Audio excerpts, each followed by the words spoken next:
Kung maaari, yung mga naakusahan ay mag-inhibit, no? Let the process take its course, ika nga.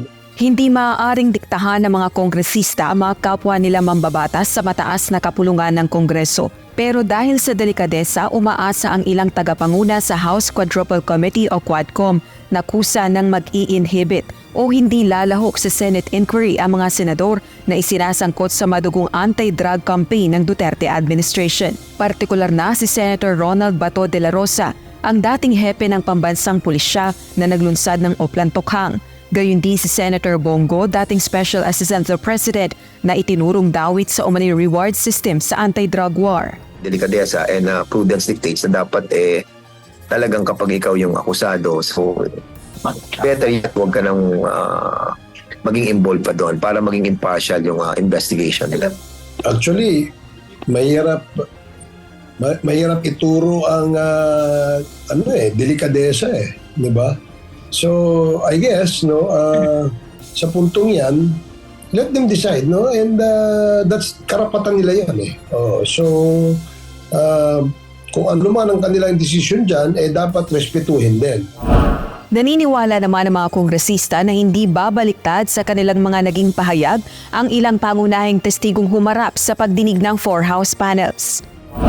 Kabilang narito si Royina Garma na kilalang malapit sa Duterte administration, isang retired police colonel at naging general manager ng Philippine Charity Sweepstakes Office o PCSO. Ito ang nagsiwala tungkol sa umani Davao model ng anti-drug war na may reward system at nagpatunay din sa pagkakaroon ng Davao Death Squad o DDS. They know very well na ito ay makakaapekto sa kanila at sila ay subject sa isang investigasyon because of their criminal liability. So hindi yan basta-basta mag-re-recant.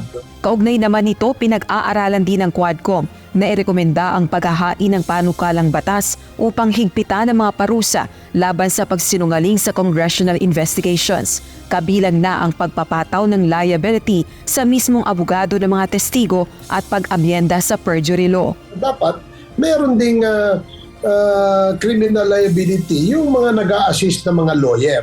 Kasi sinumpaan sa kanila na totoo yan Kaugnay naman ang pagtawag sa telepono ni dating Pangulong Duterte kay Garma matapos ang testimonya nito sa Quadcom. Ayon kay Congressman Fernandez, may iba pa umanong isyung pinag-usapan ang dalawa. Bukod pa ito sa nauna ng isinawalat ni Garma sa pagdinig.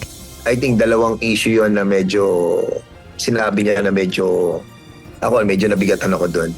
Gayunman, tumanggi nang ihayag ng kongresista ang detalye sa dalawa pang isyong ito. Rosa Licos, UNTV News and Rescue. Diyos ang aming sandigat, serbisyo publiko ang aming pinahahalagahan.